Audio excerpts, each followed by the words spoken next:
Can the Knicks win games without Jalen Brunson putting up big numbers? Well, they kind of answered that Tuesday night with that win over the Pacers. So let's take y'all to school, Knicks film school that is, and we're going to talk about Tuesday night's win. And of course, we're going to look ahead to the All-Star break with Jonathan Macri. My man, what's going on, J-Mac? What's going on, Brandon? Yeah, it's coming off of that ugly game on Saturday night. I think it was important for the Knicks to get back on the right track, both for them and I think a lot of fans who were feeling a certain amount of frustration coming off of that Boston game. So hopefully they could, take care of business tonight at the Garden against Atlanta and go into the break on a high note. Yeah, great way to get back on track after being called the most overrated brand in sports history, which, oof, so disrespectful right there. But before we talk about the Hawks, let's get into last night's game. No OG and limited minutes from Jalen Brunson because of foul trouble. That was a good team win over a tier 2 team. So impressive win or expected? For me, impressive. I mean, I always tend to look at this group this season as a little bit glass half full because as much as the expectations are higher and as much as they went out and did a lot of things this summer to put themselves in position to win a championship, this is still the first year for this core. And for me, that means a group of guys who are not only learning how to win, and they've done a lot of winning, but also figuring out how to win in different ways. And I think what was so impressive about last night is that Jalen Brunson was not really a big part of this one at all. Not only did he get in foul trouble, obviously getting his fifth foul early in the third quarter, needing to go to the bench, but his process on offense was just not great in this game, kind of forcing shots. Whereas Karl-Anthony Towns had a positive matchup, Brunson wasn't really looking for him. So for them to overcome a tough game from, you would argue their best player and really win with defense, especially in the late third quarter, early fourth quarter, there was about an 8-minute stretch where they only gave up a dozen points to an Indiana team that obviously is capable of scoring a lot. So all you're looking for, again, for me, if you're a Knicks fan, can this team figure out different ways to win? Can they figure out ways to win when things are not necessarily going their way in terms of how they typically like to come out of these games on top? So I think we got that last night. One thing that just stood out to me from what you just said was the amount of times you said team. Team Yeah. win last night. I got a team stat for you that I thought was pretty impressive. 37 assists for the Knicks team last night. So give me an individual stat that stood out to you most. Yeah, and the 37 assists, by the way, that's the fifth time that they've gotten at least 37 assists this year. Brandon, in the previous 30 seasons, they got at least 37 assists in a game just one time. Wow. So this team, Okay. again, there's that word, is passing it really on a different level than any Nick team that we've seen in recent memory. The guy that I'm going to talk about is Cameron Payne, and you talked, 37 assists. He had 8 of those.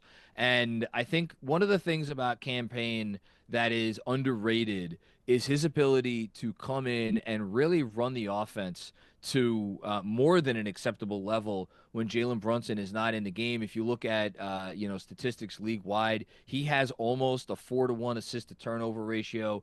There are about a handful of point guards in the league who are playing real minutes and sporting a better one, and it's guys like Chris Paul, Trey Jones, Tyrese Halliburton, the sort of names that you would expect. So for the Knicks to get that level of point guard production from a guy on the minimum, I think is really impressive. And then if you just look at their team, Cameron Payne, very quietly, he has the best on-off net rating of any rotation player on this roster. They are outscoring teams by over 10 points per 100 possessions when Cameron Payne is in the game.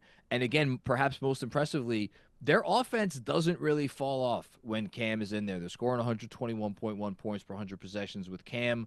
With Jalen Brunson, it's actually a little bit lower than that. Not saying that Cam is a better player than Jalen Brunson, but to have a backup point guard who you really can depend on and be reliable when he comes in has been a key to their success this year. Yeah, campaign is stepping up, making plays. It's kind of like what Deuce McBride did towards the end of last season and in the playoffs, stepping up, making the most out of your minutes. This guy is a fan favorite everywhere. Everyone's talking about him and what he's been able to contribute to this Knicks squad. So let's talk about tonight, man, because they're back at the Garden after playing last night in Indianapolis. Trae Young and the Hawks are back in the city. Two-part question for you, J-Mac. What do you want to see addressed tonight from tonight's game, and how big would back-to-back wins heading into the All-Star break be for this Knicks squad? Well, I mean, back-to-back wins would be huge because, and again, this is maybe just something of a symbolic thing, but if they win tonight, they will go into the All-Star break with 2 wins for every loss, which is not something that is easy to do. And if they win tonight, again, that would give them their 36th win in 54 games. This team has been around for 78 years. They've only done that on 8 previous occasions. So you're putting yourself in a position that very few Knicks teams have put themselves in. As far as what I want to see addressed, the one thing that really was not great against the Pacers was at times the pick and roll defense with Karl-Anthony Towns. Obviously, that was the big story coming out of the Boston game. He was really exposed in pick and roll coverage. I'm not sure he did that much better against Indiana. Made some improvements in the fourth quarter, especially. So if you figure OG Anunoby is going to miss this game, which my assumption is that he will. I know he was a game time decision against Indiana.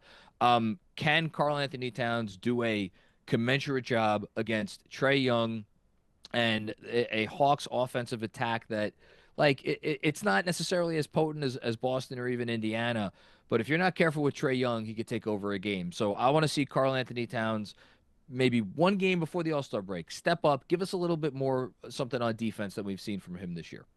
2 wins for every 1 loss. That's pretty impressive right now. That right there, that's like an Applebee's 2-for-1 happy hour special right there. All right, we got the All-Star. I love it. Everybody loves Applebee's.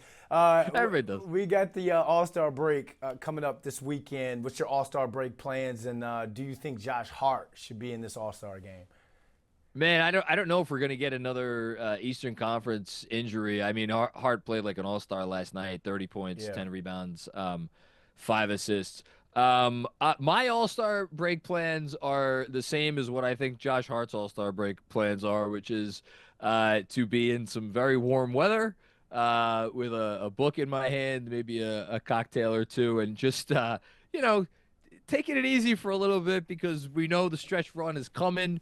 And like Josh Hart, us here at Knicks Film School, we don't really take many breaks. So we're going to be playing 48 minutes. Like he's probably going to be playing 48 minutes when it comes to the playoffs. So you got to rest up and prepare yourself for that grind. Man, who's working y'all like Tibbs over there, man? Self-imposed. There we go. Jonathan Macri, thanks for hopping on with this, man. Appreciate you, man.